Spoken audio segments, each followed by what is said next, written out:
masuk Islam pada tahun 616, 1 tahun setelah migrasi ke Abisinia. Kisah ini diceritakan dalam Sirah karya Ibnu Ishaq.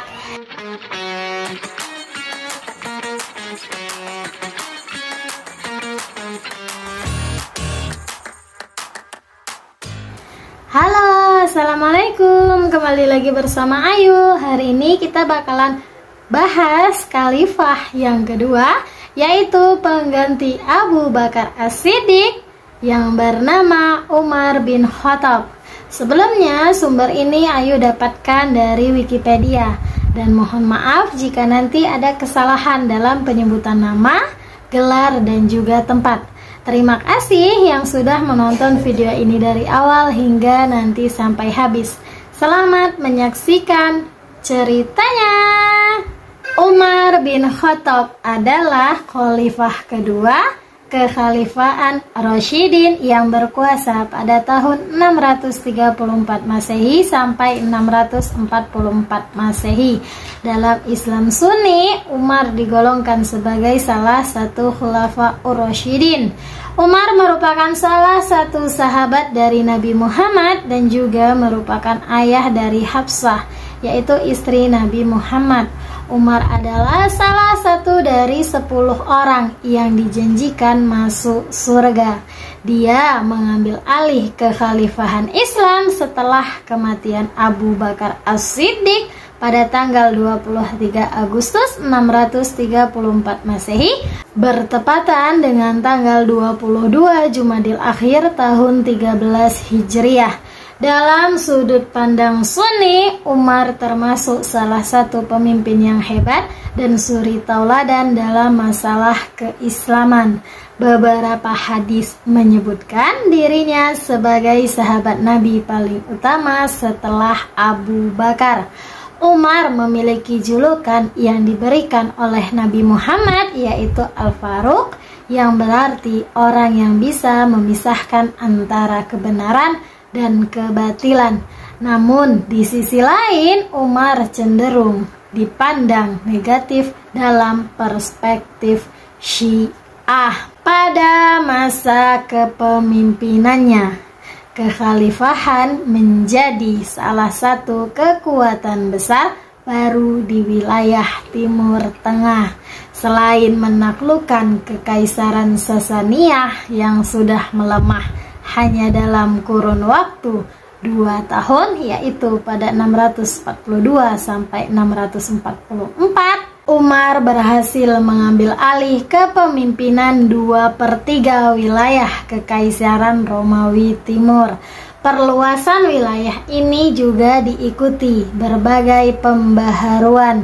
Dalam bidang pemerintahan dan politik, departemen khusus dibentuk sebagai tempat masyarakat dapat mengadu mengenai para pejabat dan negara. Pembentukan Baitul Mal menjadi salah satu pembaharuan Umar dalam bidang ekonomi. Segala capaiannya menjadikan Umar sebagai salah satu khalifah paling berpengaruh sepanjang sejarah. Umar lahir di Mekah dari klan Bani Adi yang bertanggung jawab atas arbitrase antar suku. Ayahnya adalah Khattab bin Nufail dan ibunya adalah Hantamah binti Hisham dari suku Bani Makhzum. Di masa mudanya dia biasa merawat unta ayahnya di dataran dekat Mekah. Ayahnya terkenal karena kecerdasannya di antara sukunya. Umar sendiri berkata, "Ayahku Al-Khattab adalah orang yang kejam. Dia biasa membuatku bekerja keras.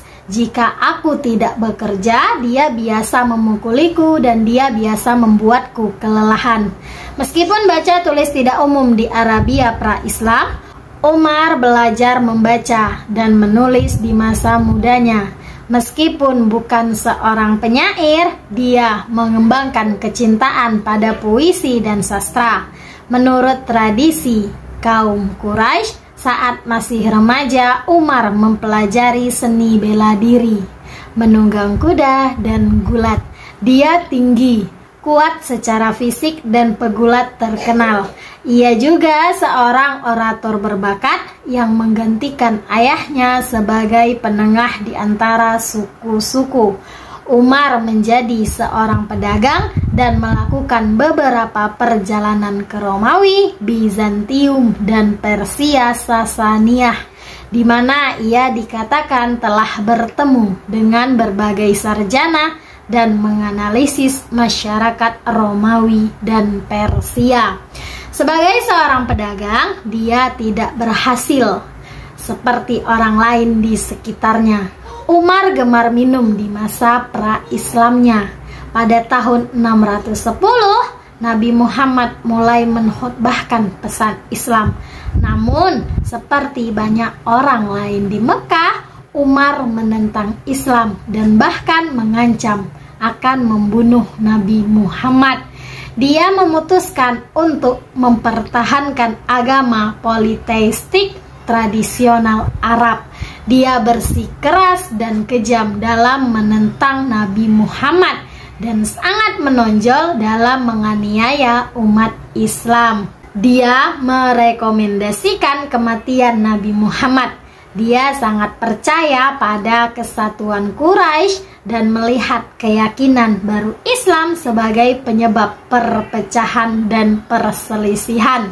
Karena penganiayaan, Nabi Muhammad memerintahkan beberapa pengikutnya untuk bermigrasi ke Abyssinia.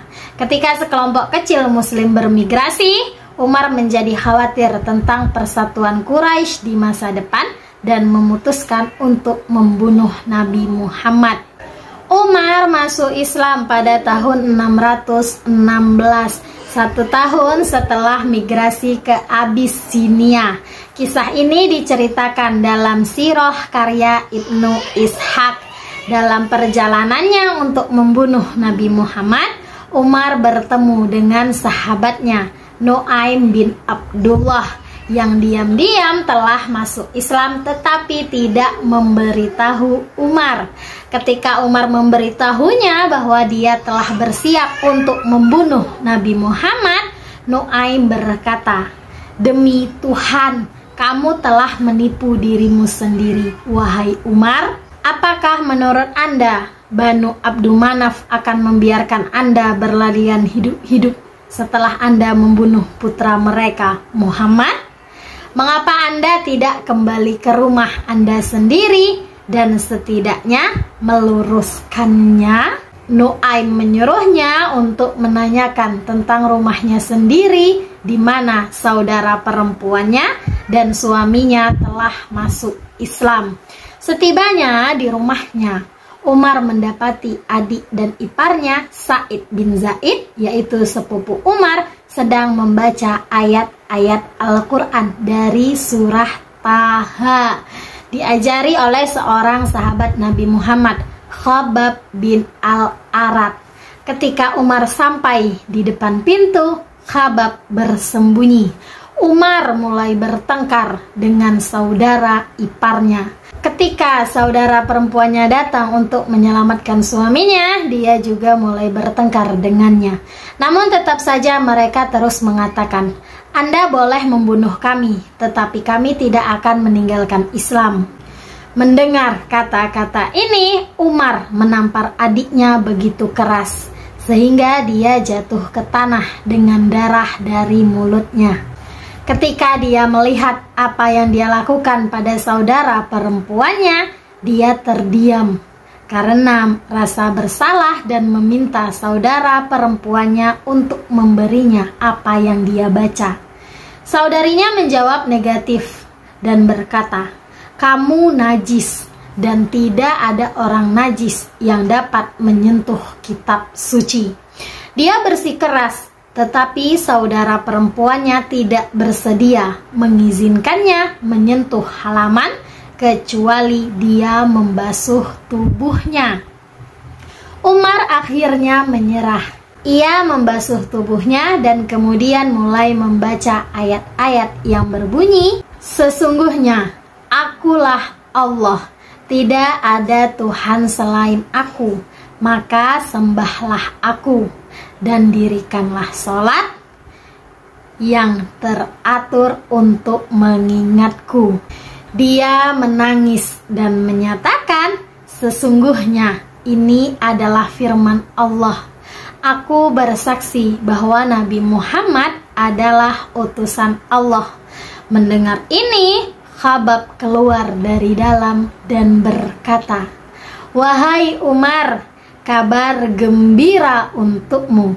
Kemarin Nabi Muhammad berdoa kepada Allah, 'Ya Allah, kuatkanlah Islam dengan Umar atau Abu Jahal, siapapun di antara mereka yang engkau sukai.' Sepertinya doanya telah terkabul untuk kebaikanmu." Umar kemudian pergi ke Nabi Muhammad dengan pedang yang sama yang dia maksudkan untuk membunuhnya dan menerima Islam di hadapannya dan teman-temannya. Umar berusia 39 tahun ketika dia menerima Islam. Menurut satu catatan, setelah masuk Islam, Umar secara terbuka berdoa di Ka'bah sebagai pemimpin Quraisy. Abu Jahal dan Abu Sufyan dilaporkan menyaksikan dengan marah. Ini semakin membantu umat Islam untuk mendapatkan kepercayaan dalam mempraktikkan Islam secara terbuka. Pada tahap ini, Umar bahkan menantang siapa saja yang berani melarang umat Islam melaksanakan sholat, meskipun tidak ada yang berani mengganggu Umar ketika ia sedang sholat terang-terangan. Pertobatan Umar ke Islam memberikan kekuatan kepada umat Islam dan iman Islam di Mekah. Setelah peristiwa inilah umat Islam melakukan sholat secara terbuka di Masjid Al-Haram untuk pertama kalinya. Abdullah bin Mas'ud berkata, "Masuk Islamnya Umar adalah kemenangan kita. Hijrahnya ke Madinah adalah kesuksesan kita. Dan pemerintahannya berkah dari Allah. Kami tidak sholat di Masjid Al-Haram sampai Umar masuk Islam. Ketika dia masuk Islam, kaum Quraisy terpaksa membiarkan kami sholat di masjid." Pada tahun 622 Masehi, karena keamanan yang ditawarkan oleh Yathrib atau Madinah, Nabi Muhammad memerintahkan para pengikutnya untuk bermigrasi ke Madinah. Sebagian besar Muslim bermigrasi pada malam hari karena takut akan perlawanan suku Quraisy. Tetapi Umar dilaporkan telah pergi secara terbuka pada siang hari dengan mengatakan, "Siapapun yang ingin menjadikan istrinya janda dan anak-anaknya yatim harus datang dan menemuiku di gerbang kota." Umar hijrah ke Madinah ditemani oleh sepupu dan saudara iparnya, Sa'id bin Zaid. Ketika Nabi Muhammad tiba di Madinah, dia memasangkan setiap imigran atau muhajirin dengan salah satu penduduk kota, yaitu Ansor. Nabi Muhammad kemudian memasangkan Umar dengan Itban bin Malik dan menjadikan mereka saudara seiman. Muslim tetap damai di Madinah selama kurang lebih 1 tahun sebelum Quraisy mengumpulkan pasukan untuk menyerang mereka. Pada tahun 624, Umar berpartisipasi dalam pertempuran pertama antara Muslim dan Quraisy di Mekah, yaitu pertempuran Badar. Pada tahun 625, dia ikut serta dalam pertempuran Uhud. Pada masa kedua pertempuran, kavaleri Khalid bin Walid menyerang bagian belakang Muslim dan mengubah gelombang pertempuran. Desas-desus tentang kematian Nabi Muhammad tersebar dan banyak prajurit Muslim dialihkan dari medan perang. Umar termasuk di antara mereka. Namun mendengar bahwa Nabi Muhammad masih hidup, dia mendatangi Nabi Muhammad di Gunung Uhud dan bersiap untuk mempertahankan bukit tersebut. Kemudian di tahun Umar menjadi bagian dari kampanye melawan suku Yahudi Bani Nadir, pada tahun 625 putri Umar Hafsah menikah dengan Nabi Muhammad. Kemudian pada tahun 627 dia berpartisipasi dalam pertempuran Parit dan juga dalam pertempuran Bani Quraizah. Pada 628 Umar menyaksikan perjanjian Hudaibiyah. Pada tahun 628 dia bertempur di pertempuran Khaybar. Pada tahun 629 Nabi Muhammad mengirim Amr bin Ash ke Zat Ul-Salasal. Setelah itu Nabi Muhammad mengirim Abu Ubaidah bin Jarrah dengan bala bantuan, termasuk Abu Bakar dan Umar. Lalu mereka menyerang dan mengalahkan musuh. Pada tahun 630 ketika tentara muslim menaklukkan Mekah, dia adalah bagian dari tentara itu. Kemudian pada tahun 630 dia bertempur di pertempuran Hunain dan pengempungan Taif. Dia adalah bagian dari tentara muslim yang memperebutkan sedekah untuk pertempuran Tabuk di bawah komando Nabi Muhammad. Dan dia dilaporkan telah memberikan setengah dari kekayaannya untuk persiapan ekspedisi ini. Dia juga berpartisipasi haji perpisahan Nabi Muhammad pada tahun 632. Ketika Nabi Muhammad meninggal dunia pada tanggal 8 Juni 632, Umar awalnya tidak percaya bahwa dia telah meninggal. Dikatakan bahwa Umar berjanji akan membunuh siapapun yang mengatakan bahwa Nabi Muhammad mati. Umar berkata, dia tidak mati, tetapi dia telah pergi ke Tuhannya seperti Musa pergi, menghilang dari kaumnya selama 40 malam. Setelah itu dia kembali kepada mereka. Demi Allah, Nabi akan kembali sebagaimana Musa kembali kepada kaumnya, dan dia akan memotong tangan dan kaki orang-orang yang mengatakan bahwa dia telah mati. Abu Bakar kemudian secara terbuka berbicara kepada komunitas di masjid, mengatakan, barang siapa yang menyembah Nabi Muhammad, maka ketahuilah bahwa Nabi Muhammad telah mati. Namun barang siapa yang menyembah Allah, maka ketahuilah bahwa Allah itu hidup dan tidak pernah mati. Abu Bakar kemudian membacakan ayat-ayat dari Al-Quran. Dan Nabi Muhammad tidak lain hanyalah seorang Rasul. Sebelumnya telah berlalu beberapa Rasul. Apakah jika dia mati atau terbunuh, kamu akan berbalik ke belakang? Barang siapa berbalik ke belakang, maka dia tidak akan merugikan Allah sedikit pun. Allah akan memberi balasan kepada orang yang bersyukur. Mendengar ini, Umar berlutut dalam kesedihan dan menerima kematian Nabi Muhammad. Muslim Sunni mengatakan bahwa penyangkalan atas kematian Nabi Muhammad disebabkan oleh cintanya yang dalam kepadanya. Kapasitas politik Umar pertama kali terwujud sebagai pembantu kekhalifahan setelah kematian Nabi Muhammad pada 8 Juni 632. Sementara pemakaman Nabi Muhammad sedang diatur, sekelompok pengikut Nabi Muhammad yang merupakan penduduk asli Madinah, Ansor atau pembantu, mengadakan pertemuan di pinggiran kota, secara efektif mengunci keluar orang-orang sahabat yang dikenal sebagai muhajirin atau imigran, termasuk Umar. Umar yang mengetahui tentang pertemuan ini di Saqifah Bani Sa'idah bergegas pergi menuju pertemuan tersebut dengan membawa 2 muhajir lainnya, Abu Bakar dan Abu Ubaidah bin Jarrah. Umar mungkin ingin mencegah rencana Ansor untuk pemisahan politik. Sesampainya di pertemuan tersebut, Umar dihadapkan pada kesatuan masyarakat suku dari Ansor yang menolak menerima kepemimpinan kaum muhajirin.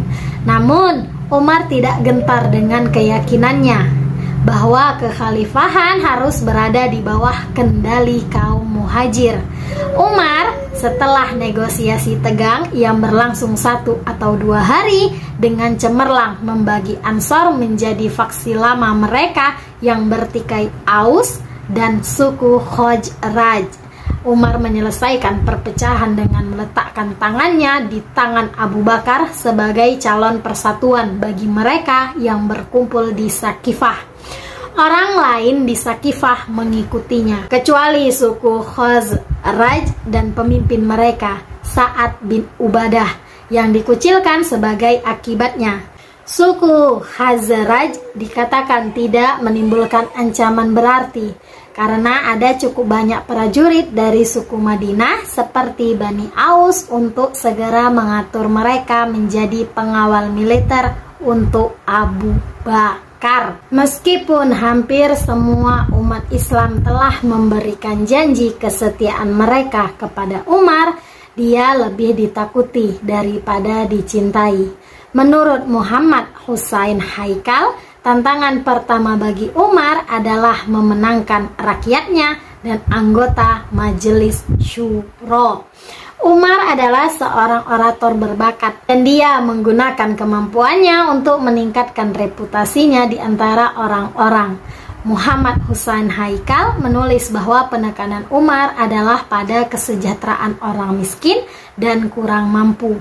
Selain itu, Umar untuk meningkatkan reputasi dan hubungannya dengan Bani Hashim, suku Ali, menyerahkan tanah miliknya yang disengketakan di Khaybar kepada yang terakhir.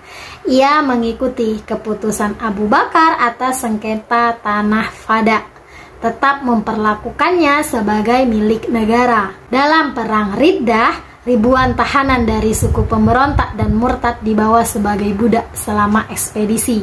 Umar memerintahkan amnesti umum untuk para tahanan dan emansipasi segera mereka. Hal ini membuat Umar cukup populer di kalangan suku Arab Badui.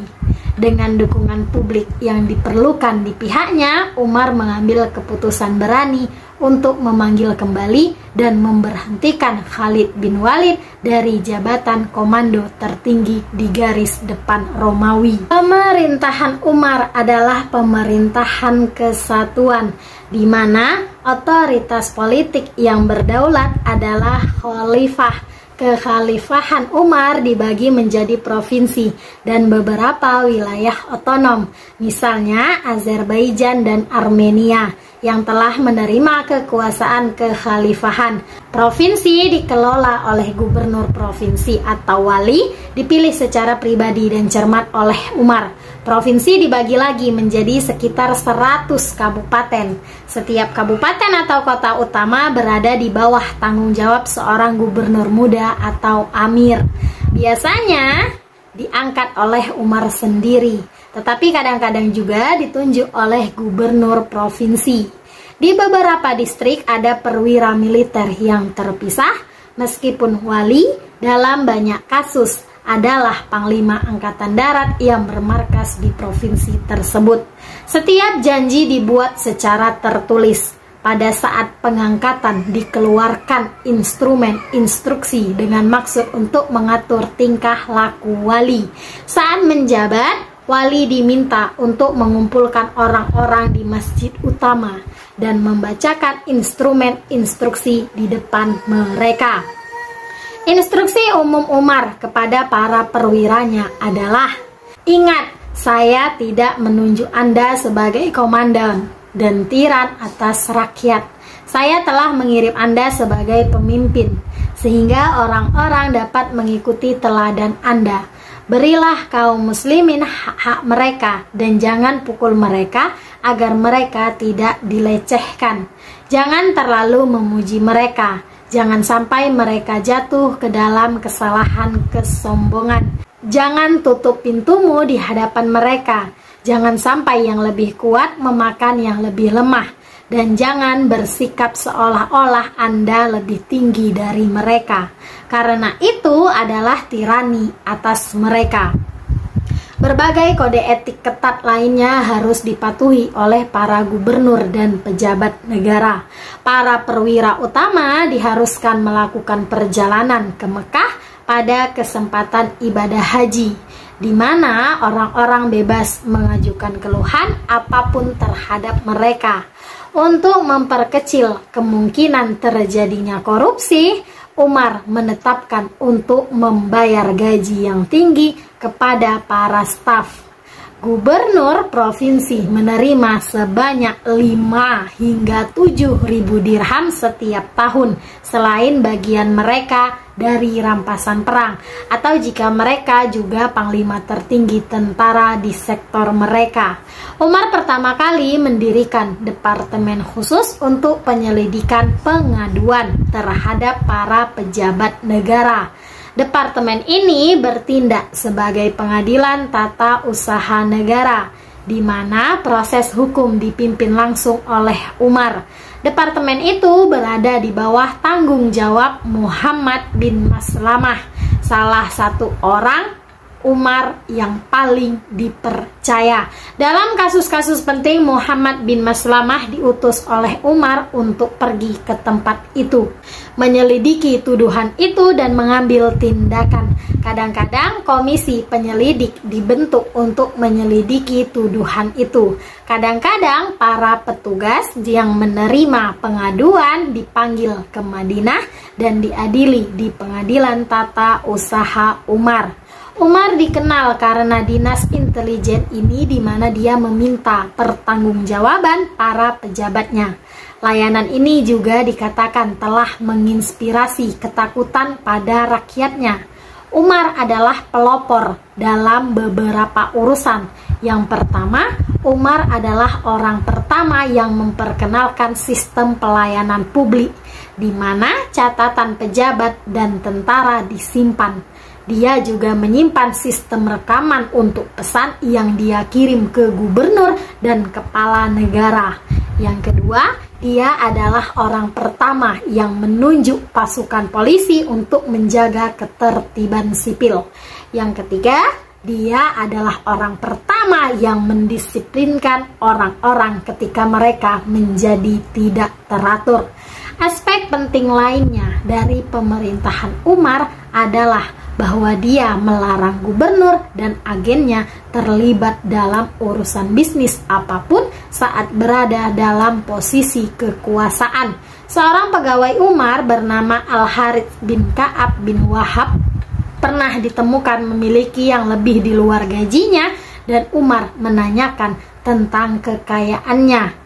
Al-Harits menjawab bahwa dia memiliki sejumlah uang dan dia berdagang dengannya. Umar berkata, "Demi Allah, kami tidak mengutus kamu untuk berdagang." Dan dia mengambil darinya keuntungan yang telah dia hasilkan. Karena Madinah dengan populasi yang berkembang pesat beresiko mengalami kelaparan yang berulang saat panen berkurang, Umar berupaya memfasilitasi impor biji-bijian. Dia memerintahkan pembangunan kanal yang menghubungkan Sungai Nil ke Laut Merah dan perbaikan infrastruktur pelabuhan di pantai Arab. Ketika Basra didirikan pada masa pemerintahan Umar, dia mulai membangun kanal sepanjang 9 mil dari Tigris ke Kota Baru untuk irigasi dan air minum. At-Tabari melaporkan bahwa Utbah bin Ghazwan membangun kanal pertama dari Sungai Tigris ke lokasi Basra ketika kota itu dalam tahap perencanaan. Setelah kota dibangun, Umar menunjuk Abu Musa al-Ash'ari sebagai gubernur pertamanya. Dia mulai membangun 2 kanal penting, Al-Ubula dan Makil, menghubungkan Basra dengan Sungai Tigris. Kedua kanal ini menjadi dasar pembangunan pertanian di seluruh wilayah Basra dan digunakan untuk air minum. Umar juga mengadopsi kebijakan untuk memberikan tanah tandus kepada mereka yang berusaha mengolahnya. Kebijakan ini berlanjut selama periode Bani Umayyah dan menghasilkan penanaman lahan tandus yang luas melalui pembangunan saluran irigasi oleh negara dan oleh individu. Di bawah kepemimpinan Umar, kekhalifahan berkembang. Karenanya dia mulai membangun struktur politik yang akan menyatukan wilayah yang luas. Dia melakukan banyak reformasi, administrasi, dan mengawasi kebijakan publik dengan cermat. Mendirikan administrasi lanjutan untuk tanah yang baru ditaklukkan, termasuk beberapa kementerian dan birokrasi baru, dan memerintahkan sensus semua wilayah muslim. Selama pemerintahannya, kota Garnisum atau Amsar, Basra, dan Kufah didirikan atau diperluas. Pada tahun 638, ia memperluas dan merenovasi Masjidil Haram atau Masjid Agung di Mekah dan Masjid Nabawi atau Masjid Nabi di Madinah. Umar juga memerintahkan pengusiran komunitas Kristen dan Yahudi Najran dan Khaybar ke Suriah dan Irak. Dia juga mengizinkan keluarga Yahudi untuk bermukim kembali di Yerusalem yang sebelumnya dilarang oleh semua orang Yahudi. Dia mengeluarkan perintah agar orang Kristen dan Yahudi ini diperlakukan dengan baik dan memberi mereka tanah yang setara di pemukiman baru mereka. Umar juga melarang non-muslim berada di Hijaz lebih dari 3 hari. Ia adalah orang pertama yang mendirikan angkatan darat sebagai departemen negara. Umar adalah pendiri fikih atau jurisprudensi Islam. Dia dianggap oleh Muslim Sunni sebagai salah satu faqih terbesar dan dengan demikian dia memulai proses kodifikasi hukum Islam. Pada tahun 641, ia mendirikan atau memperluas Baitul Mal, sebuah lembaga keuangan, dan memulai tunjangan tahunan bagi umat Islam. Sebagai seorang pemimpin, Umar dikenal dengan gaya hidupnya yang sederhana dan keras. Alih-alih mengadopsi kemegahan dan tampilan yang dipengaruhi oleh para penguasa saat itu, dia terus hidup seperti ketika umat Islam masih miskin dan teraniaya. Pada tahun 638, tahun keempatnya sebagai khalifah dan tahun ke-17 sejak hijrah, dia menetapkan kalender Islam yang dihitung dari tahun hijrah Nabi Muhammad dari Mekah ke Madinah. Kunjungan Umar ke Yerusalem pada 638 didokumentasikan dalam beberapa sumber. Sebuah teks Yudeo-Arab yang baru ditemukan mengungkapkan anekdot berikut. Umar memerintahkan orang bukan Yahudi dan sekelompok orang Yahudi untuk membersihkan area Bukit Bait Suci. Umar mengawasi pekerjaan itu. Orang-orang Yahudi yang datang mengirim surat kepada orang-orang Yahudi lainnya di Palestina dan memberitahu mereka bahwa Umar telah mengizinkan pemukiman kembali Yerusalem oleh orang Yahudi. Umar setelah beberapa konsultasi mengizinkan 70 rumah tangga Yahudi untuk kembali. Mereka kembali untuk tinggal di bagian selatan kota, yaitu Pasar Yahudi. Tujuan mereka adalah berada di dekat air Silwan dan Bukit Kuil dan gerbangnya. Kemudian Panglima Umar mengabulkan permintaan mereka.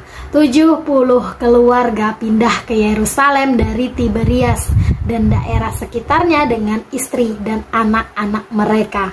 Dilaporkan juga atas nama Uskup Alexandria Eutychius pada tahun 932 sampai 940 Masehi bahwa batu karang yang dikenal sebagai Bukit Bait Suci pernah menjadi tempat reruntuhan sejak zaman Permaisuri Helena, ibu dari Konstantinus Agung yang membangun gereja di Yerusalem. Orang Bizantium telah dengan sengaja meninggalkan situs kuno kuil seperti aslinya dan bahkan membuang sampah di atasnya, sehingga terbentuk tumbukan puing yang besar. Hanya ketika Umar berbaris ke Yerusalem dengan pasukan, dia bertanya kepada Ka'ab al-Ahbar, seorang Yahudi sebelum dia masuk Islam, "Di mana Anda menyarankan saya untuk membangun tempat ibadah?" Ka'ab menunjuk batu Bait Suci yang sekarang menjadi timbunan reruntuhan raksasa dari Bait Jupiter. Menurut Ka'ab, orang-orang Yahudi secara singkat memenangkan kembali ibu kota lama mereka seperempat abad sebelumnya, ketika Persia menyerbu Suriah dan Palestina. Tetapi mereka tidak punya waktu untuk membersihkan situs kuil karena Rum atau Bizantium telah merebut kembali kota. Saat itulah Umar memerintahkan sampah di Sakhra atau batu untuk disingkirkan oleh suku Nabataean. Dan setelah 3 kali hujan deras membersihkan batu itu, dia mendirikan sembahyang di sana. Sampai hari ini tempat itu dikenal sebagai Quban es-Sakhra, kubah batu. Menurut ahli kamus David bin Abraham Al-Fasi, penaklukan Muslim atas Palestina membawa kelegaan bagi warga negara Yahudi yang sebelumnya dilarang oleh Bizantium untuk berdoa di Bukit Bait Suci. Penaklukan militer sebagian dihentikan antara tahun 638 dan 639 selama tahun-tahun kelaparan hebat di Arab dan wabah penyakit di Levan.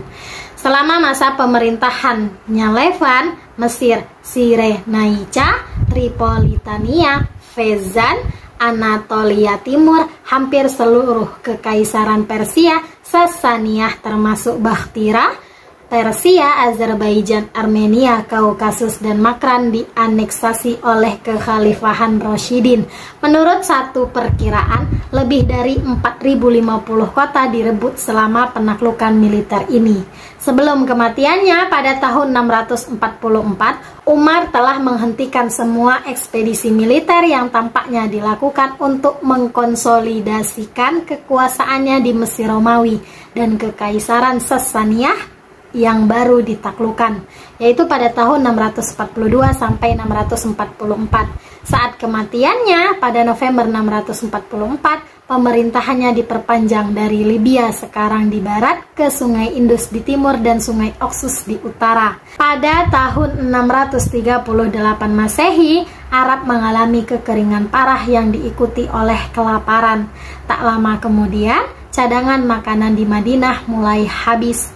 Umar memesan karavan perbekalan dari Suriah dan Irak dan secara pribadi mengawasi distribusinya.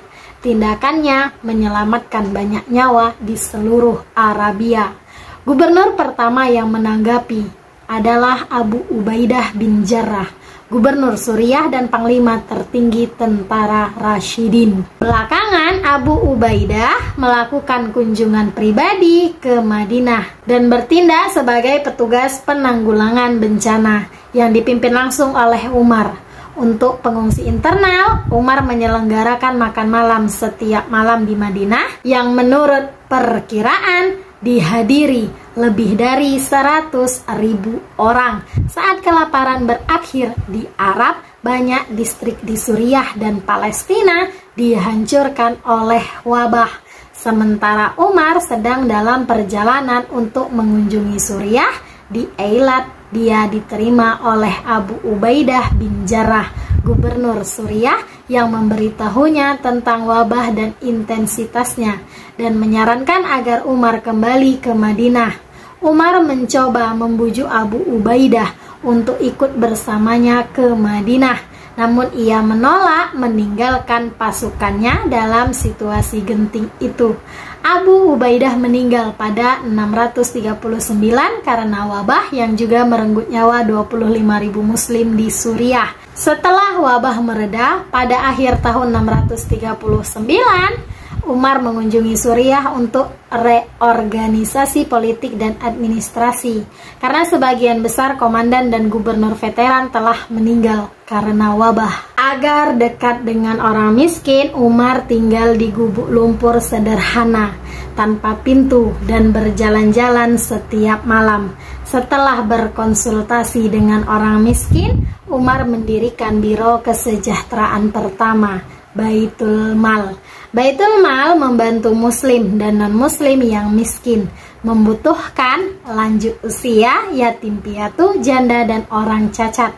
Baitul Mal berlangsung selama ratusan tahun, dari kekhalifahan Ar-Rasyidun pada abad ke-7 hingga periode Umayyah pada 661 sampai 750 dan hingga era Abbasiyah. Umar juga memperkenalkan tunjangan anak dan pensiun untuk anak-anak dan orang tua penduduk lokal Yahudi dan Kristen yang dianiaya sebagai minoritas agama dan dikenakan pajak yang tinggi untuk membiayai perang Bizantium. Sassanid sering membantu umat Islam untuk mengambil alih tanah mereka dari Bizantium dan Persia, menghasilkan penaklukan yang sangat cepat karena daerah-daerah baru bergabung dengan kekhalifahan. Mereka juga mendapat manfaat dari perdagangan bebas, sementara berdagang dengan daerah-daerah lain di kekhalifahan untuk mendorong perdagangan. Dalam Islam, perdagangan tidak dikenakan pajak, tetapi kekayaan tunduk pada zakat.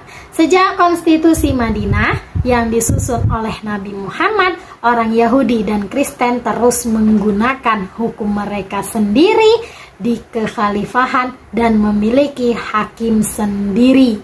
Deskripsi fisik Umar: kuat, bugar, atletis, dan jago gulat. Dia dikatakan telah berpartisipasi dalam pertandingan gulat pada kesempatan Pekan Raya Tahunan Ukaz. Dari catatan langsung tentang penampilan fisiknya, Umar dikatakan sebagai orang yang kuat dan sangat tinggi. Di pasar dia akan menjulang tinggi di atas orang-orang. Bagian depan kepalanya gundul, selalu aksara yusran atau bekerja dengan dua tangan. Kedua matanya hitam dengan kulit kuning. Namun Ibnu Sa'ad dalam bukunya menyatakan bahwa dia tidak pernah tahu bahwa Umar berkulit kuning kecuali pada bagian tertentu dari kehidupan Umar di mana warnanya berubah karena sering mengkonsumsi minyak.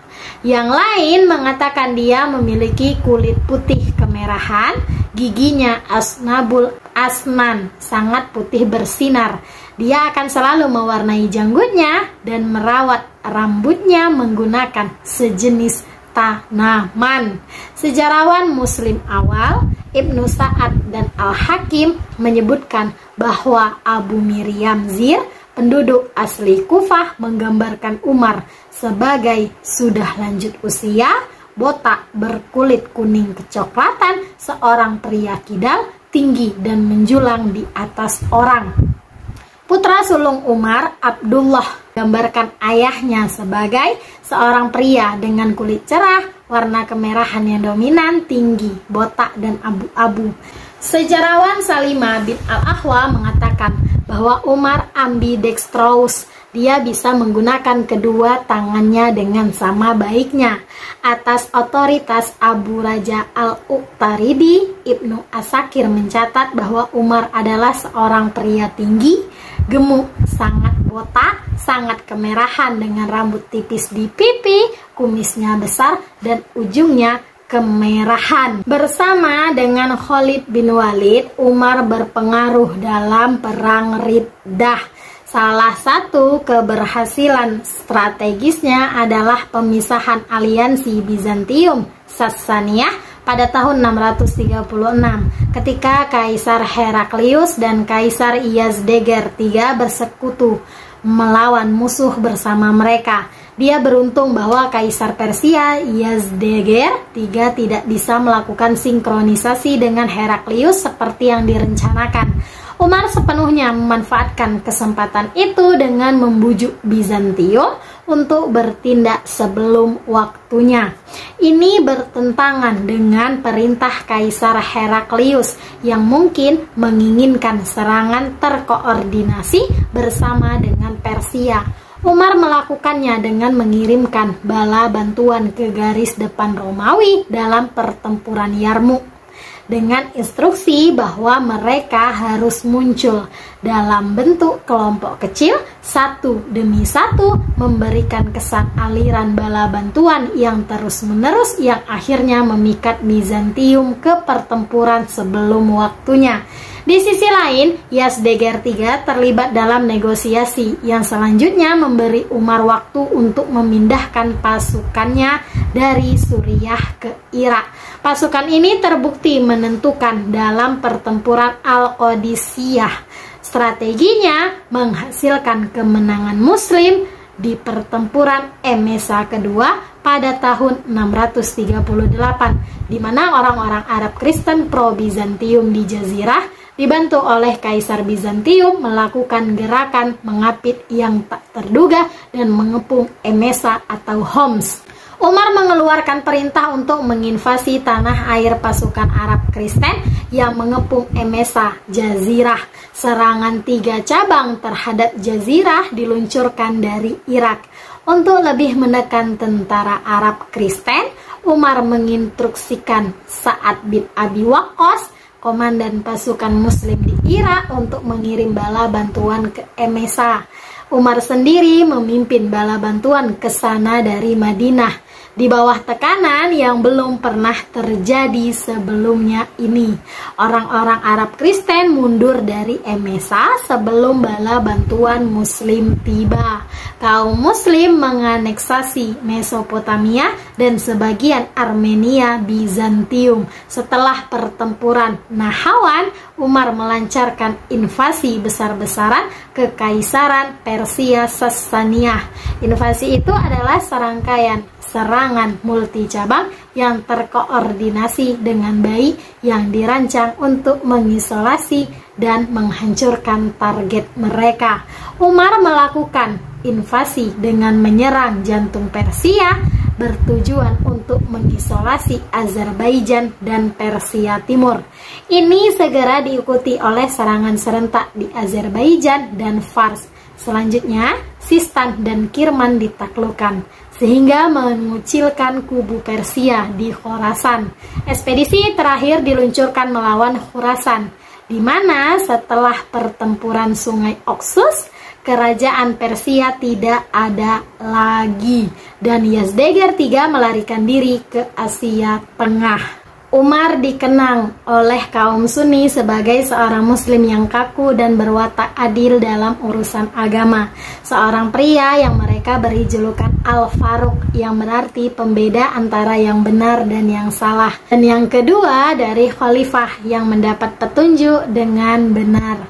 Ia menambal bajunya dengan kulit, membawa ember di kedua pundaknya, selalu menunggangi keledainya tanpa sadel, jarang tertawa dan tidak pernah bercanda dengan siapapun.